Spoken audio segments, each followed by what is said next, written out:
Hey everybody, this week we are finishing The Underground Railroad by Colson Whitehead, and I want you to use your reading guide, of course, but in this video I just want to really highlight some things that I'd like us to pay attention to as we read this week.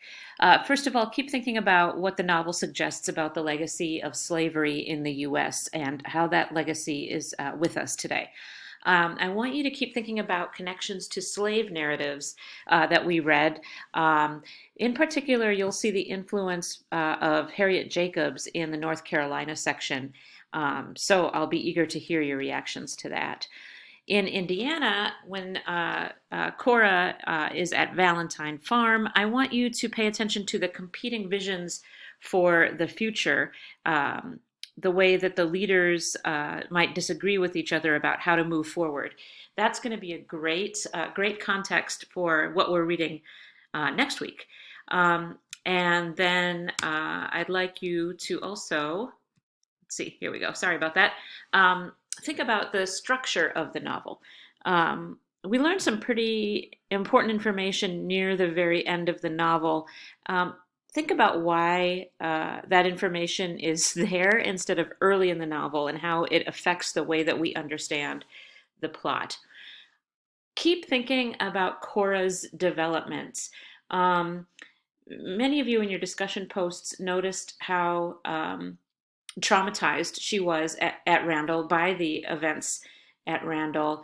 And we talked in our informal discussion last week about how she starts to show signs of resistance and even defiance. In fact, last week in our discussions, I posted a thread all about that. So I don't think too many people actually read this. So take a minute to read it. I actually offered bonus points if you responded to it, and no one did. So I encourage you to take a look at that post that I made last week and keep thinking about Cora's development in the second half of the novel. Keep thinking about her relationships. Remember that she's pretty reticent about returning Caesar's affections. She is pretty cautious about getting close to people. Is she changing? How does she change in the second half of the novel?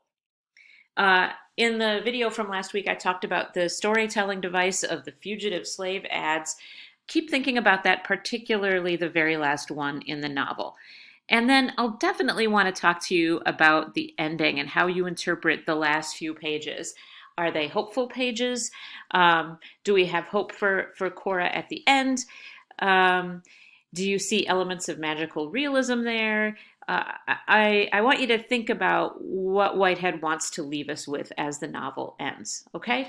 This week we will have the usual deadlines, and those will be posted here in content. And I really hope that some of you will be able to make our informal book chat on Thursday morning at 10 a.m.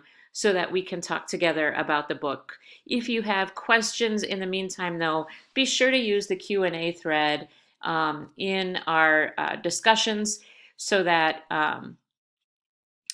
week 4, down here, questions about the novel. This is an ungraded forum, and you can ask questions here about anything that's confusing so that you go into the next quiz feeling very confident about your understanding of the novel. As always, if you have any questions, you know how to reach me. Enjoy the reading. I hope that you really love the second half of the novel, and I'll talk to you soon.